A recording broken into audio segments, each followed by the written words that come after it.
Doctor আবেদ চৌধুরী ১৯৫৬ সালে সিলেটের মৌলভীবাজারের কুলাউড়া উপজেলার হাজিপুর গ্রামে তার জন্ম। গ্রামের স্কুলেই প্রাথমিক শিক্ষাজীবন শেষ করেন। মৌলভীবাজার সরকারি স্কুল থেকে মাধ্যমিক পড়াশোনা, তারপর উচ্চ মাধ্যমিক পাশ করেন ঢাকার নটরডেম কলেজ থেকে। রসায়ন শাস্ত্রে স্নাতক ও স্নাতকোত্তর ডিগ্রি লাভ করেন প্রাচ্যের অক্সফোর্ড খ্যাত ঢাকা বিশ্ববিদ্যালয় থেকে। পরে যুক্তরাষ্ট্রের অরেগন ইউনিভার্সিটি থেকে লাইফ সায়েন্সে পিএইচডি অর্জন করেন। তিনি অস্ট্রেলিয়ার ন্যাশনাল রিসার্চ কাউন্সিলের সাবেক মুখ্য বিজ্ঞানী ছিলেন। স্থায়ীভাবে অস্ট্রেলিয়ায় বসবাসকারী এই মানুষটি জিন গবেষণায় উল্লেখযোগ্য অবদানের জন্য বিশ্বব্যাপী পরিচিতি পান একজন জিন বিজ্ঞানী হিসেবে। এরই ধারাবাহিকতায় বাংলাদেশে তার নিজ বাড়িতে প্রতিষ্ঠা করেন হাজিপুর কৃষি ঘর নামে কৃষি গবেষণা প্রতিষ্ঠান।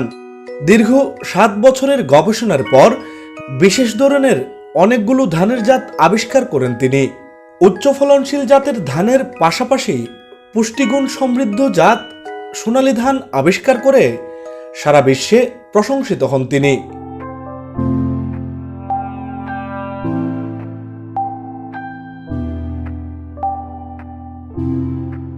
আমরা এখন যে এলাকায় আছি, এই এলাকায় তার বাড়ি। এটি তার বাড়িরই একটি অংশ। এখানে আপনাদের আজকে আমরা যে জিনিসটি দেখাবো সেটি হলো যে পৃথিবীতে একমাত্র ধানের জাত আবিষ্কার করেছেন ডক্টর আবেদ চৌধুরী। এই ধানটি থেকে উৎপাদিত চাল খেলে সাধারণ মানুষের শরীরে ভাত খেলে যেরকম শর্করার পরিমাণ বেড়ে যায় বা সবসময় ভাত খেলে রাইস খেলে বাড়ে, কিন্তু এই উনার উৎপাদিত ধান থেকে উনার গবেষণালব্ধ ফসল হিসেবে যে উৎপাদন করেছেন গোল্ডেন রাইস নামে সোনালী ধান, যেটি সেইটি খাওয়ার পরে কিন্তু একজন মানুষের দেহে শর্করার পরিমাণটা বাড়ে না। এইবার এই মৌসুমে অর্থাৎ এই বৈশাখ মাসে তিনি যে ধানটি উৎপাদনের জন্য প্রস্তুতি নিচ্ছেন এবং তার যে চারা রোপণের ফিল্ড, সেখানে গোল্ডেন রাইস নামে যে রাইসটি তিনি বলছেন যে তিনি এই ধান খাওয়ার পরে মানবদেহের শর্করার পরিমাণটা বাড়ে না। বিশেষ করে ডায়াবেটিক রোগী যারা ভাতের পরিমাণ কম খান কিংবা খেতে পারেন না, এই ভাতটা খেলে কিন্তু তাদের কোনো ক্ষতি হবে না, এটা অলরেডি প্রমাণিত। তিনি ইতিমধ্যেই ৩০০ জন মানুষের উপরে স্যাম্পল টেস্ট করেছেন এবং তারা ফলাফল ভালো দিয়েছেন। দর্শক, চলুন আপনাদেরকে নিয়ে যাই এই ধান থেকে গত সিজনে যে উৎপাদিত ধানগুলো হয়েছিল সেগুলো একটু স্যাম্পল আপনাদেরকে দেখাই।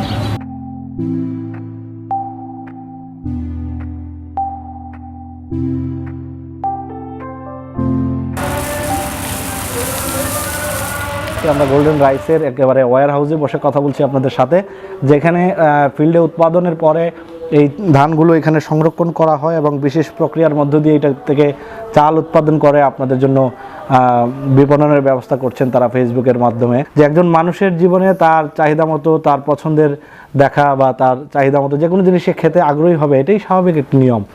তাদের জীবন থেকে এই সোনালী সময়গুলো যাদের হারিয়ে গেছে, অর্থাৎ যারা এখন ডায়াবেটিক রোগে আক্রান্ত, তাদের জন্য বিশেষ করে সুখবর, এই ধানটির নাম রাখা হয়েছে গোল্ডেন রাইস। কারণ তাদেরকে এই ধানের উৎপাদিত চাল খেলে ডায়াবেটিকের পরিমাণ তাদের শরীরে আর বাড়বে না। ধানটা তো দেখতে একেবারে নর্মালি অন্য ধানের মতোই, আমরা যেটা সাদা চোখে দেখি আর কি।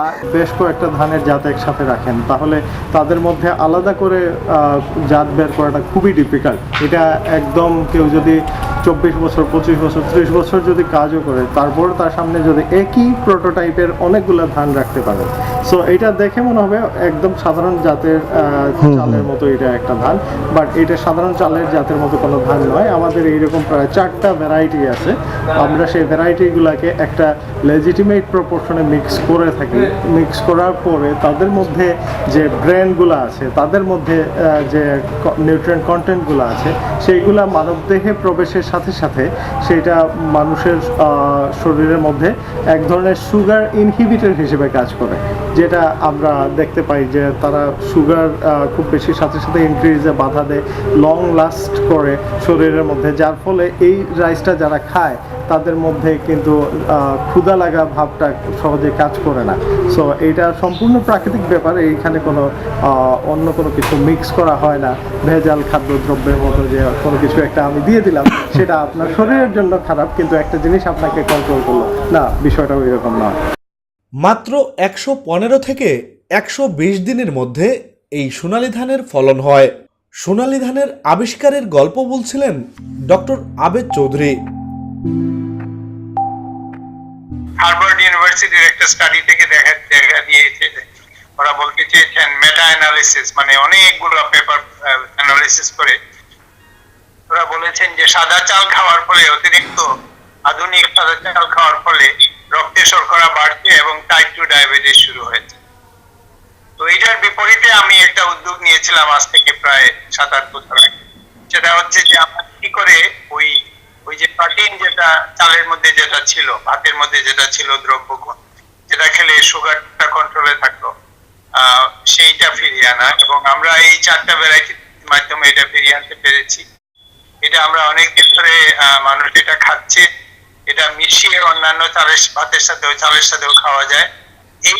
এই যে কোয়ালিটি, এই যে সুগারটা ব্যালেন্স করে রাখার যে কোয়ালিটি রক্তের, এটাকে আমরা নাম দিয়েছি সোনালী। আমরা এস্টাবলিশ করতে পেরেছি 4টা ভ্যারাইটি আমাদের আছে, যেগুলা খেলে রক্তে সুগারটা কন্ট্রোলে থাকে। এই মিনিকেট নামে বাজারে যেটা বিক্রি হয়, ওটার সাথে সোনালীকে মিশিয়ে এবার 30% মিশিয়ে ওরা দেখিয়েছে যে মিনিকেটের চেয়ে ওই সোনালীটা মেশানোর পরে ওই রক্তের শর্করাটা কমে যায়। কিন্তু আপনি খালি সোনালীও খেতে পারেন, সোনালীকে আপনি অনেক অন্য চালের সাথে মিশিয়েও খেতে পারেন। তো ডায়াবেটিক অ্যাসোসিয়েশন এই স্টাডিটা করে আমাদের একটা সার্টিফিকেট দিয়েছে। খাইয়ার যেন ভাত খাইয়ার অত ইয়ে করেন না, অত বেশি বাড়ে উড়ে না, কি 200-র ভিতরেও থাকে ডায়াবেটিস। হিতা ভাত যদি খাই, ইটা ভাত খাওয়ার লগে কি খাওয়ার পরে গিয়ে খুব অস্বস্তি করে, কি একটু বেশি খাইলে অস্বস্তি করে। লিখটা কি চাউল একটু বেশ খাইলেও অস্বস্তি করে না, জিও লাগে, ভালো লাগে, বুঝে যায়, কি স্বাভাবিক লাগে। মাথাটা একটু গরম গরম করে আর কি। এটা কোনটা খাইলে? পকটা খাইলে, সোনালীটা খাইলে এটা করে না। আমার মার ক্ষেত্রে বলতে পারি যে ওনার ডায়াবেটিস থাকা মানে এত বেশি না হলেও মোটামুটি মানে এটা ডায়াবেটিস আছে। তো উনি এই চাউলটা খাওয়ার পরে ওনার কাছে একটু ভালো মনে হয়েছে, যে উনি আগে ডায়াবেটিসের ওষুধ নিতেন কিন্তু সেটা নেওয়া লাগে না, এবং আপনার অন্যান্য চাউলগুলো যেভাবে খাইতেন ওটা পরিমাণটা কম করে দিয়ে ওনার ডায়াবেটিসের মোটামুটি এখন কন্ট্রোলে আছে। অনেকে ডায়াবেটিসের ভয়ে বা রক্তে সুগার বেড়ে যাওয়ার ভয়ে ভাত খাওয়াটা কমিয়ে দিয়েছে, ভাতকে ত্যাগ করেছে। তো এই ভাতটা খেলে, সোনালী চালের ভাতটা খেলে, এটা খুব টেস্টি, এবং এটা আসলে আমরা আবার ভাত খাওয়াতে ফিরে যেতে পারবো। আমার কথা হইল কি, একটা খাইয়া আমি যখন একটু আরাম পাইছি, তাই যেন খাইয়া দেখতে পারো না, তার জিও লাগেনি। আমি আশা করি একটা খাইলে কি বালা বুঝবা, বালা লাগবে। আগে বাজার থেকে চাউলগুলো নিয়ে আসতাম, সেটা উনি পরিমাণ কম খাইতো। এখন যেহেতু ডায়াবেটিসের রোগী, উনি ওইরকমভাবে মানে মানসিকভাবে প্রস্তুত থাকেন যে আমার পরিমাণটা কম খেতেই হবে। তারপরে উনি আগে দুপুরে ভাত খেতেন, রাতে রুটি খেতেন, কিন্তু এখন রাতের বেলাও আপনার মাঝে মধ্যে উনি ভাতটা খান। এই কোয়ালিটির চাল, এই যে দ্রব্যগুণগুলা, এগুলা আমার জানা মতে আর কোথাও হয় না। তবে আমরা এটা বাংলাদেশে এখন প্রডিউস করছি। আমরা ভবিষ্যতে চাইবো সরকারের সাথে এটা নিয়ে আলাপ আলোচনা আমরা করেছি, এবং আমার অনেক রাইস ভ্যারাইটি আমরা সরকারকে দিচ্ছি, বাংলাদেশের জনগণকে দিচ্ছি বিএডিসির মাধ্যমে।